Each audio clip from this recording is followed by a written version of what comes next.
Anne and Laura. Thank you so much, Ala, and thanks, Laura. It's great to have an opportunity to work with you on this webinar.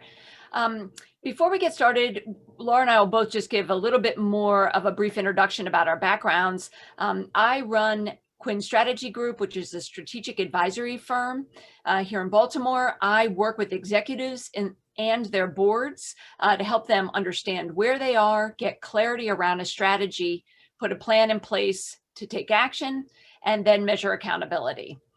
In a prior life, I ran the state of Maryland's venture capital fund, the Maryland Venture Fund.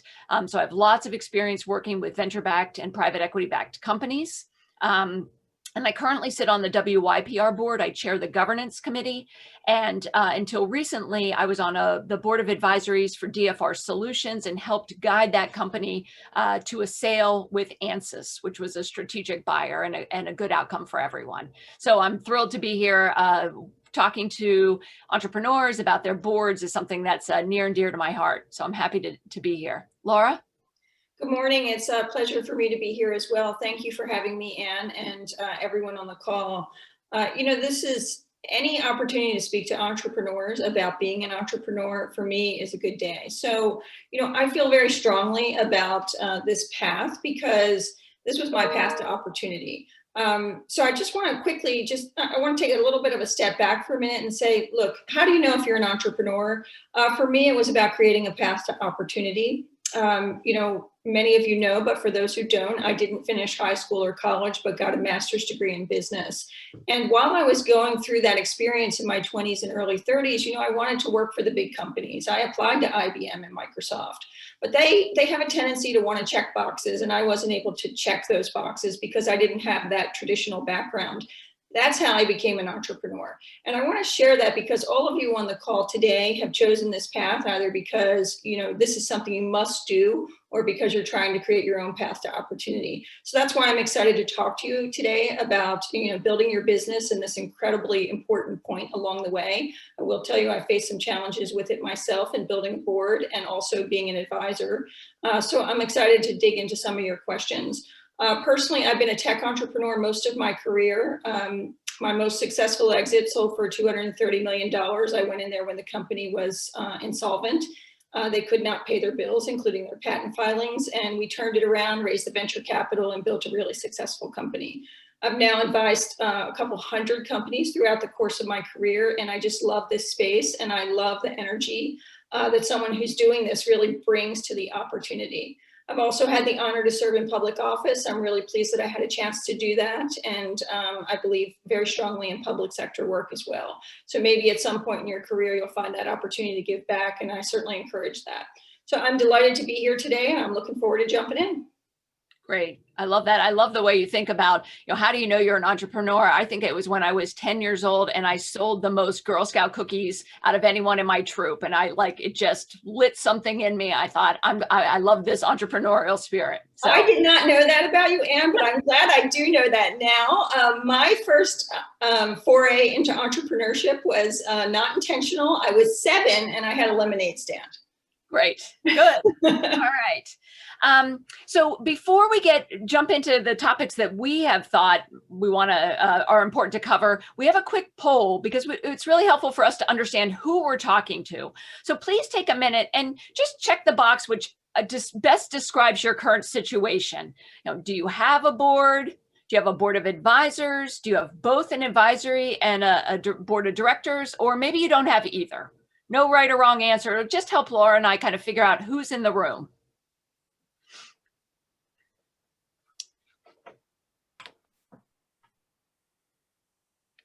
All right, we're creeping up on 80% of our participants voting. So we'll give it just a couple more seconds.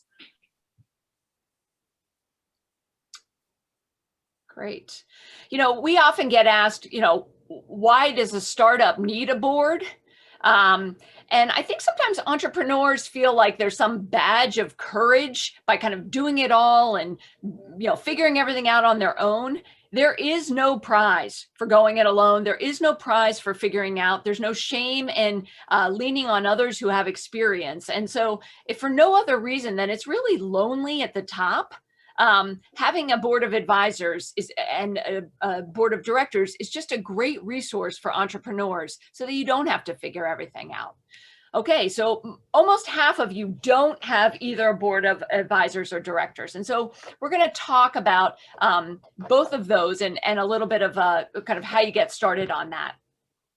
You know, board members also are able to provide critical advice and the benefit of their own experience. So as you're thinking about who you might add to your board, you'll be thinking about what are the next milestones my business needs to hit? Where might there be gaps in my experience or my knowledge that someone else could kind of plug and play for us?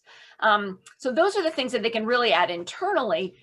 Externally, board members can help make connections, not just to funding, but maybe there's a strategic partner you need, or you're going to be doing some hiring as you scale, or you're going to need some initial beta customers for your product. Those board of advisors, board of directors bring very, very important connections. And finally, they also lend a lot of credibility to your organization. So you can use your board of advisors, that list of names and professionals as you're talking to potential customers, funders, employers, employees. It really kind of helps to have a group of other professionals with you that are validating your idea and your business. You know, Laura, you've been a board member for a number of early stage companies. Can you kind of give us some examples of how the board has really added value to entrepreneurs at that early stage? Well, if you don't mind, I'm going to start on the entrepreneur side and talk about my first experience with the board. You know, it was when I first started in this business of, building tech companies and raising venture capital and trying to take an idea and turn it into a product in a company. I didn't really understand what a board was. And I found that most of the companies that I interacted with were set up as an LLC instead of a C Corp. And that's very different. So in an LLC, you're not required to have a board of directors. Each state has its own rules about keeping minutes and that sort of thing. But in an LLC, it's really a pass-through organization, and it's about the people who founded the company. So it's really, in that environment, it's a question of who has say over the future of the company, who's going to make decisions about that company, and how is the equity divided amongst the founders. And often I find that companies are initially started as an LLC. I'm not quite sure why it starts that way. I'd be curious to hear Michelle's thoughts on that. My guess is that it's less expensive and it provides a pass-through opportunity to write off some of the losses that you experience in the early days of building a company. But I have participated in board meetings at that level.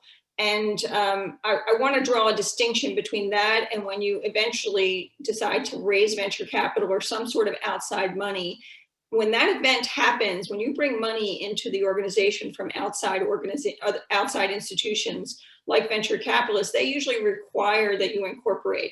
That creates a formal board. And that is very different than those early days of an LLC. So let's talk about that. Let's talk about when you actually incorporate. Usually, if you're bringing in money from a venture capital firm, for example, they're going to have specific requirements about the number of board seats and the roles of those board members. So as they bring their money into your organization, they're going to probably have preferred stock. That's going to give them preferred voting rights, and that will give them more control ultimately over the direction of the business. And so I think it's important to understand that distinction, because they are no longer expressing an opinion about how you build your business. They, in fact, have a lot of the final say about how you build your business. So you want to pick those partners very carefully, and choosing the people who invest in your company is actually more important than choosing the individuals who will be on your board, because the truth is, if they invest in your company, they're probably almost immediately going to take control of the board seats. I've seen situations just recently, a company that has $2 million a year in revenue. They took in an early A round. In fact, it was a pre-A, and 3 board seats were created, and the investor had control over those board seats at the end of the day. So the founders got to choose 1 seat. The investors chose 2. They had 3 board members, and those 2 board members chosen by the investors ultimately had voting control. So it's important to understand how that changes. So Laura, let's talk a little bit about, you're an LLC, you're maybe a year away from kind of getting venture, or you're bootstrapping it, maybe you have some friends and families. do you advise that people establish a board of advisory then? And then how is that viewed at later when institutional money comes into the mix? Well, I'm a big fan of advisors. So the board of advisors is very different from the board of directors in that the board of directors, they have control over the decisions in the organization. And, they have to act in the best interest of the organization. The board of advisors does not have any voting control. They're really advisors. And that's set up as a very separate group from the board of directors who have governance. The board of advisors is comprised of an interesting mix of people based on the organization. You might have people who have industry experience, people who bring technology depth to the development of your product and your company, folks who bring business experience and connections. So, I serve on multiple boards of advisors, and I love that role because it gives me a chance to work with the entrepreneurs and really not just guide the business, but guide them, particularly if they're first-time entrepreneurs. Right. And what happens to the board of advisor when the institutional money comes in and formalizes the board of directors? That is a great question. Sometimes the institutional investors love having a board of advisors. They're really they're on board with that. And sometimes they're not. So it depends on who your investment partner is. They have a lot of say about the direction of your company once they're in there. And if they don't particularly care for a particular advisor or the board as a whole, they will move to eliminate that board of advisors. Now, if they feel that there's value that's being provided by those advisors, then of course they're going to want to keep them on. And the equity, I think it's important to touch on the equity for boards of advisors. If you're an advisor to a company or if you're hiring an advisor for your company, the conventional wisdom is either a fraction of a percentage, or in my case, I ask for 1% to 3%. It really depends on how much value that advisor is bringing. So if someone joins your board of advisors and they've got a great network and they're going to make an occasional introduction, and just having them involved with your company brings value, then you're probably going to give them a fraction of a percentage. They're not really showing up for meetings regularly. They're not on speed dial. They're available in that they provide credibility, but they're really not helping you day in and day out build the company. I take a more active role. I like to be involved. And that usually starts around 1% and typically goes to 3 to 5, depending on the stage of the company. Okay. And when you are a board of advisor, do you have a formal contract? Is it a handshake? Is it just something you negotiated, over lunch one day? How does that work? Wouldn't it be great if it could just be a handshake? Yeah. That would save us all a lot of time. Right. Not allowed to shake hands anymore. That doesn't happen anymore. No. So yes, I have a formal agreement with each of the companies, and I will say that they're freely shared. So, several folks that I, talk to regularly are actively advising multiple companies, and we share those documents. They're fairly standard. It's not unusual to, pass along a draft that you might have used in the past. Where they might differ are on confidentiality. You've got to be very clear about what the confidentiality arrangement is with the company. And secondly is the level of contribution. How much are you providing in service and value to that company in exchange for the negotiated equity position? And by the way, some advisors also charge fees for showing up to board meetings and being available for calls. They charge cash in addition to equity. So just be aware that conversation could come up. And finally is the vesting schedule. In some cases there is vesting, and in some cases there is not. If you know that you have a good relationship and that you're already invested in, time invested into that company, in some cases I usually don't do vesting at all. But if it's a newer company and, we're just getting to know each other and it's going to be a long-term relationship, then we'll look at some sort of vesting schedule over the next couple of years. Good. I think it's also pretty important at the beginning to kind of make sure that your board of advisors knows where you're taking the company, kind of what your long-term vision is for that. When I was on the DFR board of advisors, we all knew that we were there to scale and grow the company for an exit. No one kind of thought we were going to be showing up quarterly for, a nice lunch and a great conversation for the rest of our lives, right? We get lunch. I've never gotten lunch. Yeah, it was good. So I think, making sure that that's really clear so there's no disconnect and that you're picking the right advisors and the advisors are really supporting your vision for where you want to take the company from a very early stage is important. Yeah, I actually say to every entrepreneur, and I just said it to my own child recently, your goal is to build a great company. So I want you to go into it every day with that specific goal of building a great company. But the truth is, no one's building a business without the intention of having some sort of exit down the road.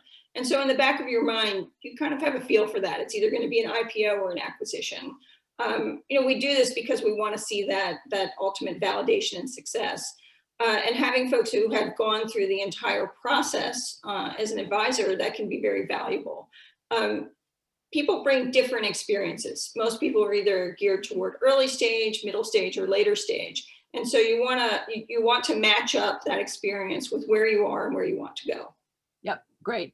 So let's pause for a minute because we're getting some questions, which I guess is a good sign. Either we're not being very clear or people are interested. So earlier we talked a little bit about the types of people you want to be adding. And someone asked, would we want to include someone who is further down the road than we are? So I think that means, an entrepreneur that's already scaled their business maybe, or I think that's the question. So what's your thought on that? Well, I think it's always helpful to have a depth and experience. As an entrepreneur, particularly if you're a first or second time entrepreneur, there's a lot to learn.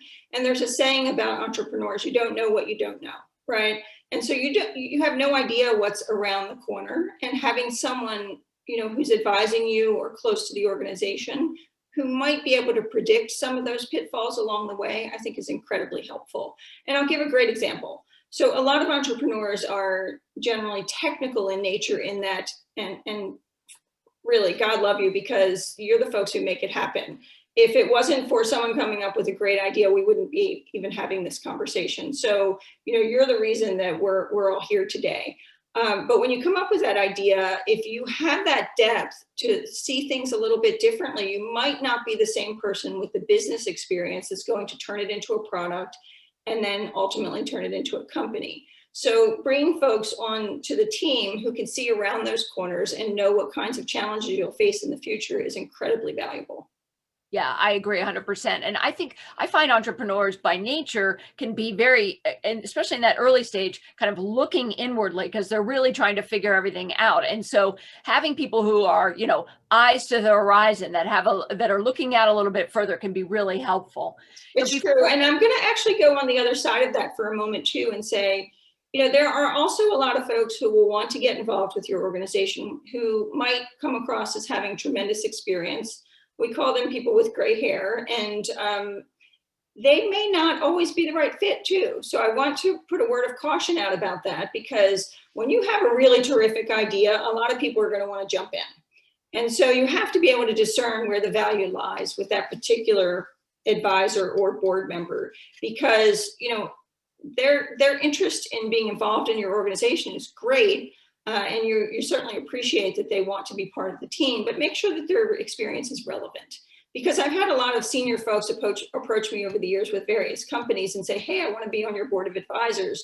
And on the surface, you can see that they have tremendous experience, particularly business experience, but it might not be as directly relevant or current. And you might find you might find that you're spending more time informing them and bringing them up to speed and educating them than them providing value to you and the organization. So just a word of caution on that as well. Yeah, I couldn't agree more. Someone who maybe spent an entire life in a huge organization and now is retired from that organization may have a big name, have a very impressive resume, but has never lived or operated in that startup space. And so I think to your point that, there's some limited capability. I have two kind of recommendations around that as you're thinking about people is really, really be very clear on the skills, the experience, the connections, kind of the gaps in your own team that you want to look to kind of supplement with outside advisors. And then start slowly. Bring on one, bring on two, because you can always add an advisor, but it can be very hard to get rid of an advisor.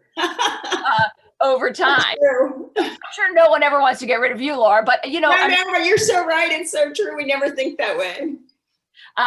But you know, oftentimes I have my clients are, you know, kind of like, oh, we've got these board members, you know, and they don't cycle off for a while or things like that. And so I'm always like, add slowly. Also, to your point, Laura, like it takes a while to dial people up, both into your industry, into your vision, where you're trying to go. And so that takes a lot of time. And you can't, as an entrepreneur, you can't spend all your time onboarding your board of advisories.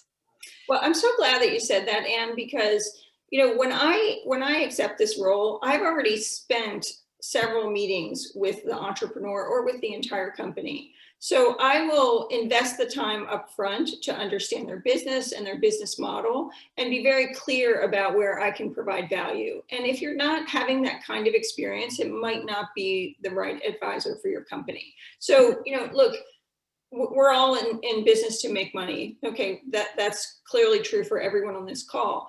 But you have to invest some time before you can figure out if it's the right relationship.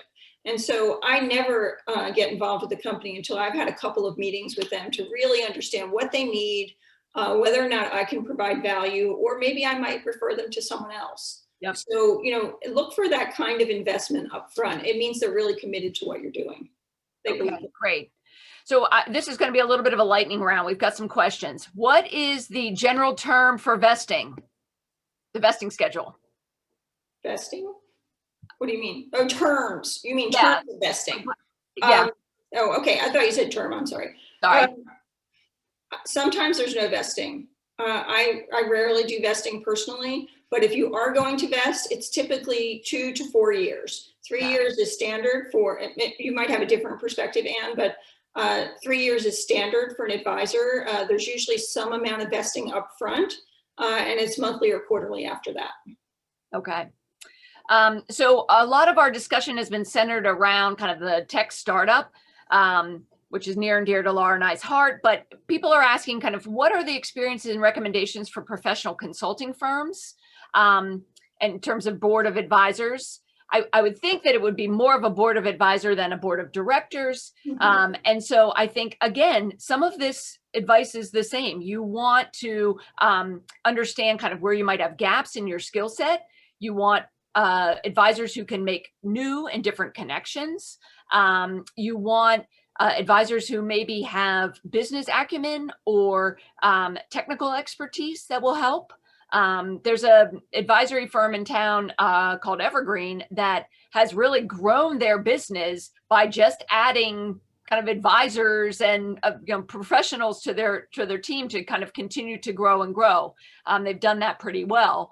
And so I think, you probably will cover expenses. I don't know if you would compensate those board of advisor members. What do you think about that, Laura? Yeah, that's interesting. So if it's a consulting firm, there may not be equity involved. And so you might be required to provide some sort of financial compensation. But, there's a specific area that, or specific skill set that you mentioned, and that really stood out for me. And that is, in a consulting firm, I would want people with connections. So, you're looking for business all the time. You're on the hunt for business. And so you need folks who can connect you to those kinds of opportunities. If I was going to have an advisor as a consultant, I'd probably look for folks like that. Yeah, I think that's great because that's really the challenge for the consulting firm is how do you continue to bring in the business so that you can scale it? Yeah, on the subject of Evergreen specifically, Rick Hoare has done a phenomenal job building that advisory firm. But Mike Gill has been the chairman for as long as I can remember. And, Mike brings a tremendous network. He was the Commerce Secretary in Maryland. That's a lot of depth and experience that is very valuable to the firm. And so, he's a great example of someone who brings added value, even though Rick Hoare is the CEO. Agreed.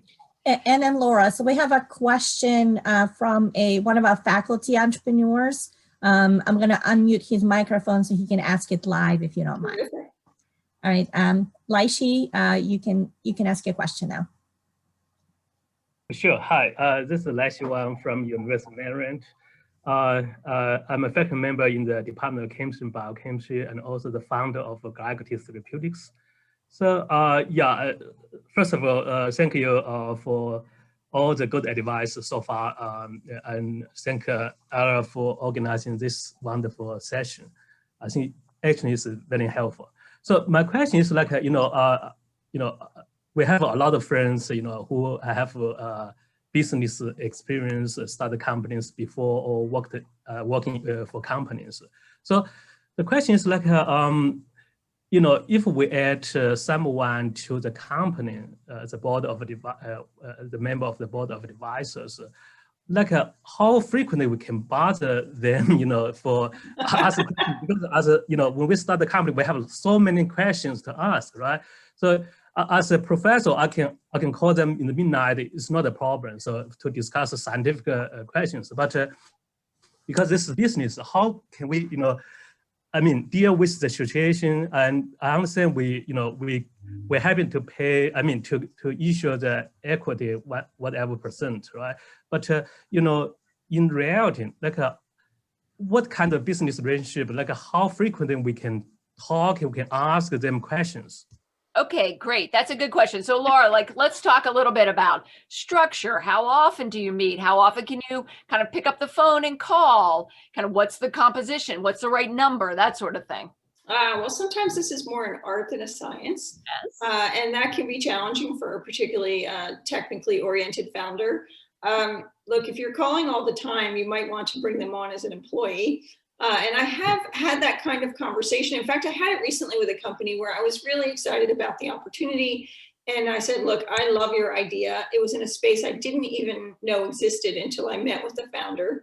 And it was truly a unique opportunity. And I said, look, we're spending a lot of time together. I'm so excited about this. Let's talk about whether I should come on full-time and help you build this, or whether I should, consider remaining as an advisor. If you find that you can't build that business without that constant interaction and contribution from that individual, you might want to consider bringing them on as part of the team building the company. But that said, I am on text, email, and phone with every company I work with. So, one of the companies I exchanged a half a dozen texts with last night on a particular question. So, that answer really is where the art is versus the science. It comes down to equity, experience, and fit. So, you have to give thought to all three of those things as you're negotiating that deal with a potential advisor. There is not a one size fits all on that. And I think, you need to think about how often do you need to meet? If you're very early or you're scaling rapidly, you may need to meet more often or more frequently. I think of experience when my own board of advisory experience, we would get a packet of information. The expectation was that you would have looked through that. We met for 3 or 4 hours quarterly.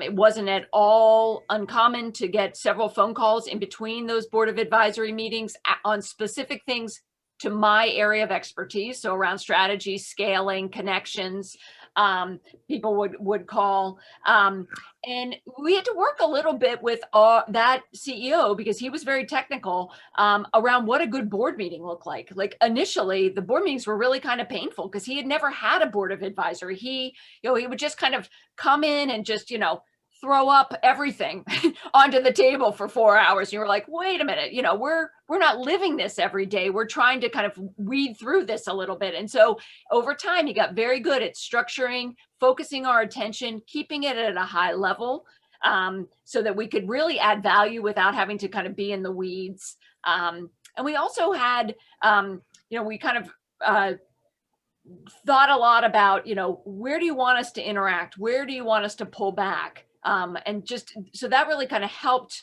us function better as a board of advisors for him as a leader.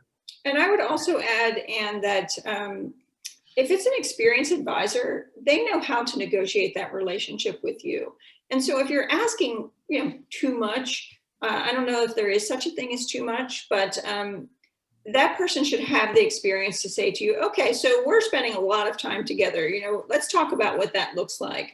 And I will tell you, I know some experienced advisors in Maryland who have a very, prescribed approach to being an advisor. We meet 1 time a month, we meet twice a month, we have 3 phone calls a month. That's not generally my approach, but just be aware that some folks will ask for that, and that is not unreasonable.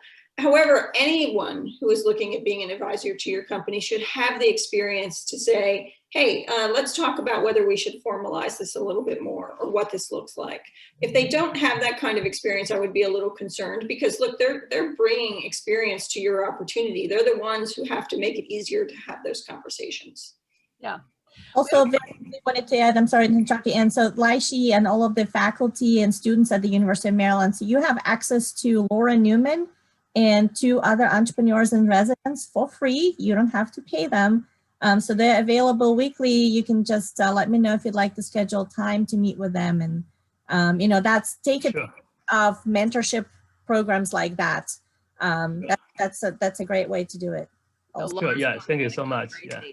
So I another love doing that. Can I just tell you, I really enjoy that work because it doesn't really feel like work to me, truthfully, because A, I love entrepreneurs, but secondly, you know, these ideas that come out of this process, I mean, just are incredible. So, you know, that's been a real joy for me. And honestly, I think I'll always do it no matter where I am in my career because I want to remain connected to the community. Great. So when we're planning for an exit, someone had a question, who's the best advisor to help with that? And not an IPO, but maybe a buyout, or I guess like a strategic, or maybe you're doing an ESOP or something? Well, it'd be nice to have someone who knows that potential customer or acquirer, I should say. Sometimes the customer becomes the acquirer. In fact, that's quite common. And, you know, I would want not only someone who knows that potential customer / acquirer, but I would also want someone who is objective about it.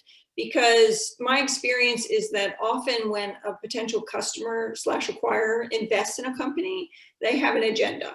And so, you know, you want to maintain your freedom to operate as you make decisions about the future of your company. And you don't want someone to come into the deal who is going to make decisions or have control over how you do business in the future. So you need someone who really understands not only the business details around that kind of transaction, but ideally someone who knows that potential customer or acquirer. Right. And I would say as a consultant, as you're getting close or you're preparing for that exit, that event, it's money well spent to get an advisor who has been there and done that can help you navigate it, you know. Absolutely agree with you. I was talking about a board of advisor, but you're right, Anne, that you should hire a firm who can guide you through that process. Yeah. I mean, a fool negotiates her own sale price for her business. So I would really get, you know, an investment banker or some kind of advisor or an attorney who's done it before with a good track record. Ask around in your entrepreneurial community, ask your trusted advisors, you know, who can really help, who has familiarity in my space with my stage, that sort of thing. Someone who's objective. Yep.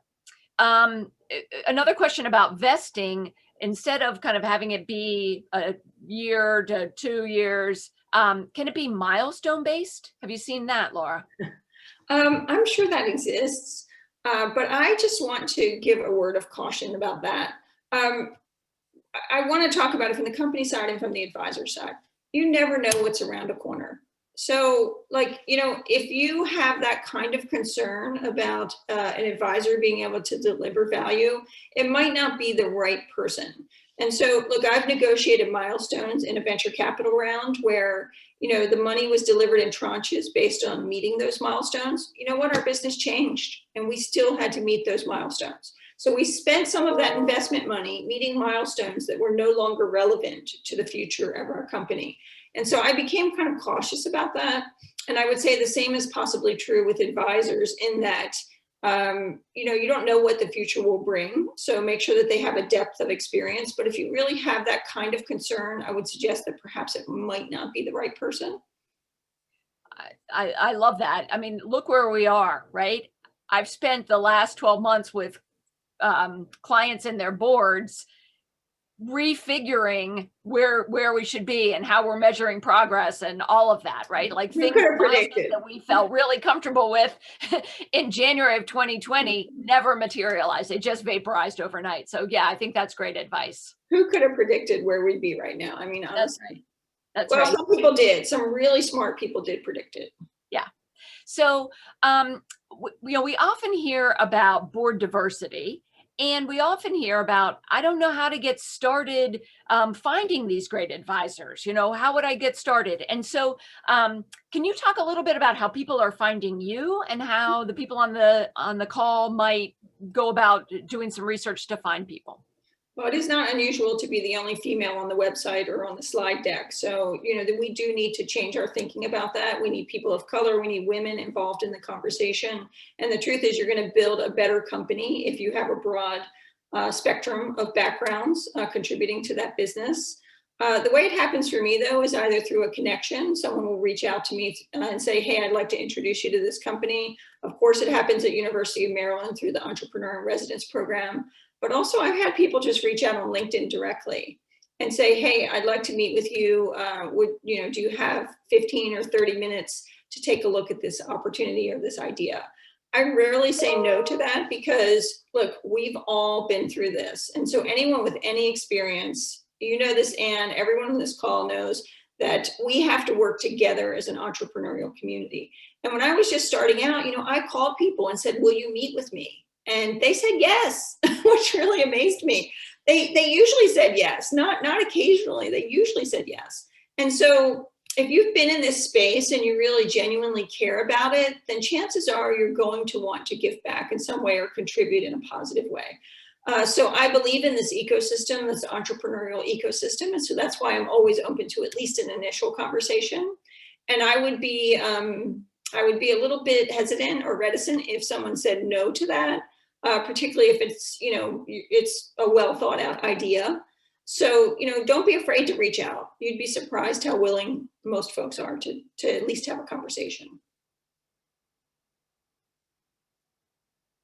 I think you're on mute, Anne. Sorry, I completely agree with that. And I kind of do it all the time. And I feel like I owe part of my career success to the fact that people who I had no business asking for a meeting took meetings with me early on in my career. So I always try and do that forward. And then be clear about your goal, you know, be clear about what you want to get out of that meeting and, you know, be respectful or mindful of their time. But absolutely, you know, we should all work together. Yeah. And I would say, yes, back on the entrepreneur. Follow through, do what you say you're going to do, honor the time requirement, you know, honor the person's time. Surprisingly, that doesn't always happen. And that doesn't ever feel good when, you know, please, I beg of you, send them a thank you note.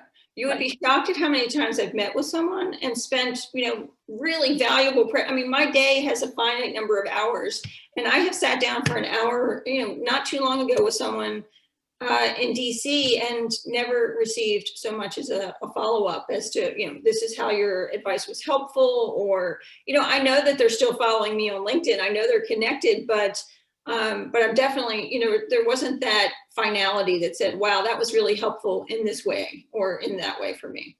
Right. Let's talk a little bit about having women and people of color on your board. You know, there's lots of data that supports the economic benefits of having a diverse board. Can you give some examples of, you know, your work and where kind of having that diversity of perspectives and experiences has really been a benefit to the entrepreneur and the company? That's such an interesting question. You know, I firmly believe in this. And I've always said, I've always had diverse teams. And I say that it's not about checking a box. If you look for diverse candidates, you will find diverse qualified candidates. And the truth is, at the end of the day, you build a whole, you know, range of perspectives that is so valuable in building your business. And I'll give you a great example. I was recently on a call. I'll hide the details of the specific company and investor, but I was on a call with a company that is in a particularly technical space. And I had been removed from some of the earlier calls, even though I'm an advisor to the company. And the guys on the call, they were all guys, were developing this presentation. It was a really important presentation. And they had gone down this path with it, and it had a very guy-like feel to it, if you don't mind me generalizing. And they brought me in the 11th hour. Now, I'm already an advisor to the company, but they were developing this particular presentation. And I watched the dry run for this upcoming meeting. And I got to the end of it and I was like, that's not really it wasn't working. It just didn't resonate. And as the only girl on the call, it was interesting to have to say to these very, equally experienced guys, that's just not working. I don't think that message is going to resonate. And so I had to do it. I had to say, and by the way, the investors are the ones who came up with this idea, not even the company, it was the investors. And, generally they have more say than the CEO might. So I had to push back and say, it's not working. I know you guys are headed down this path. In fact, I know you're really far down this path, but it's just not connecting. And they had to scratch it and redo the whole presentation. And I'm going to tell you, it was phenomenal. And it's not that I'm an expert, it's that I brought a different perspective. And they needed that because there's this tendency when everyone is very similar, it could be all women, or it could be all really, technical folks, or it could be any grouping. There's this tendency to have groupthink. And so as people, get comfortable agreeing with each other, it's hard to challenge that. It becomes very difficult to challenge the status quo. And I think having different perspectives makes it easier to do that. Yeah. And I would say, kind of in a nuts and bolts kind of way, Executive Alliance is a great resource for entrepreneurs that are looking for board members. We have members that span, all kinds of industries, sectors, professional service capability. And so that's a great place to find women and women of color. And then all the professional services firms, if you go to the HR offices, they're encouraging their emerging leaders, their leaders to serve on boards and get involved with companies. And so that's also a really good place. If you go out to LinkedIn and you can't find somebody great, start calling to the law firms and the accounting firms and the consulting companies to see if you can find someone who's interested or has the expertise. Absolutely. Absolutely. Look, the truth is that being female doesn't necessarily make you a better or worse candidate as a board member. I consider myself a business person first and foremost in these conversations, but the truth is I bring a different perspective. And so, I think that only makes your company more valuable. Yeah. Let's take a pause here and see if there are other questions.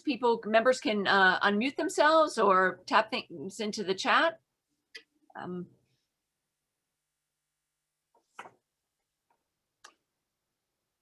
I'd like to go, Anne, back to the board of directors for a minute. I know we've spent a lot of time talking about advisors, and for an early stage company, they're so valuable, they're so important. But if you get to the point where you've raised money and you now have a board of directors and they have real governance in your company, they have final say-so in decision-making, then I want to share a few words of advice. Pick your investors very carefully. They are truly partners in building your company. And I'll share a great example. I found myself in a situation a long time ago with a company I was building, and I brought an investor, and I knew they were tough from the beginning. It was very clear to me that it was going to be a difficult relationship. And so my response to that was, look, I needed this investor because they brought someone else who I needed to invest in my company. It brought credibility. My response to that was not to be uncomfortable with it. It would have been easy to be intimidated by it. Instead, I chose to bring them closer. So I sent regular updates to this investor and board member. I met with them every week and said, let's talk about what's going on with the company. I made sure that I was constantly in front of them, and I over-delivered on information. And, it was a tough relationship the entire time we worked together. So just be aware that that can happen and figure out, how you're going to manage that. Don't shy away from it. In fact, jump into it. And I think the more you communicate and work together, the better the relationship ultimately will be. But I want you to lead with the understanding that when you bring money in, you are bringing in a partner basically in your business, and you're going to be working pretty closely with that person. So for the entrepreneur, there's this a tendency to be like, any money is good money, right? Like, gosh, we got to kind of fuel it. That way. But you're right. I think your point is very well taken. Finding that right investor is so important. Early in my career, I was involved with an company that got $4 million of venture funding from a large fund that funded global telecommunications. And this was an e-retailer online site. They knew nothing about our business. So when the CEO blew through that money, the investors were like, we're done, So there was they didn't understand the business. There was none of that. Besides kind of going out and looking at the website of the venture fund or the private equity company to say, oh, what other investments have they made? How should an entrepreneur do some of that due diligence? You want to kind of check them out a little bit, but at the same time, you want to appear very receptive because you don't want to alienate that potential investor. That's a terrific question. Call their portfolio companies. So with another investor in my company, I knew that they had a history of replacing female CEOs. So I called all the other female CEOs in their portfolio. And look, I'm going to tell you, they all spoke highly of this investor because, of course, they don't want to say anything unkind, but they'd all been replaced. By the time I was replaced, every single one of them had been replaced. And you just can't convince me that every female CEO in the portfolio isn't up to the job. I'm just not going to buy it. So, that was their thing. And you just have to be aware of that. So I'd spend a lot of time on the phone with them, and, there will be a balance. They'll be a little bit hesitant about being candid because this is their investment partner now, but they'll also give you enough information to know what it's like to work with that potential investor. And then the other thing is you need to spend a lot of time with them. It's not any different than hiring someone. You need to spend time with them, go out to lunch with them, really get to know how they do business. And finally, if they're going to invest in your company, they have to send you a term sheet, and negotiating that term sheet will be very, very good indication of what you can expect when you're working together. They'll either work with you on certain things that are important to you. And by the way, the biggest points are number of board seats, who gets to decide them, and compensation for the CEO, as well as the valuation and equity that they'll get in the company. So those are the primary terms that are open for discussion. And you'll know based on how that conversation goes, what they're going to be like to work with. That's good. If you think about a board of advisors who have equity as part of their agreement, as you move to the board of directors, what typically happens to those board of advisors? Does the board of directors get a little squirrely if a lot of advisors have equity and that takes a little bit out of their pie? How does that work? Yeah, I tell every entrepreneur that all these deals are up for renegotiation. So you can create the best contract in the world and the best deal in the world with anyone in your company. But once an institutional investor comes into the deal, all those contracts are up for negotiation. That's not just the board of advisors. It's also you as the entrepreneur. I mean, I had an advisor come in and he wanted the founders had been in the deal for 5 years. And this investor came in and wanted them to revest their stock, meaning that they didn't own all of it anymore. They could be terminated at any time without cause and lose the part that they were no longer vested in. That to me is unacceptable for a founder who's 5 years into a deal. I mean, they negotiated their terms. They agreed to the valuation. They agreed to the portion of equity they would have. And so, for me, that deal point was off the table. I went to the mat on that and said, I will not accept those particular terms. And it was a contentious negotiation on that point. But the lesson that was learned there, and by the way, I renegotiated my contract too as the CEO. The lesson that was learned is that every deal that you've entered into, and you'll have to provide all of them. There's this thing called reps and warranties where you provide every contract you've entered into as part of the due diligence process with an institutional investor. They will look at all those contracts and they might want to negotiate some of them. That usually includes some or all of the advisory agreements. So just be aware that they are always subject to renegotiation. Okay, good. Do you have any kind of key takeaways for this group as we wrap up our hour together around finding a quick hour? That was a quick hour. Well, I would say, first of all, congratulations. I applaud you for, going out there and doing this. It is not an easy thing to do. And if you're doing it, it's because you believe you really have something and that you believe that you must do it.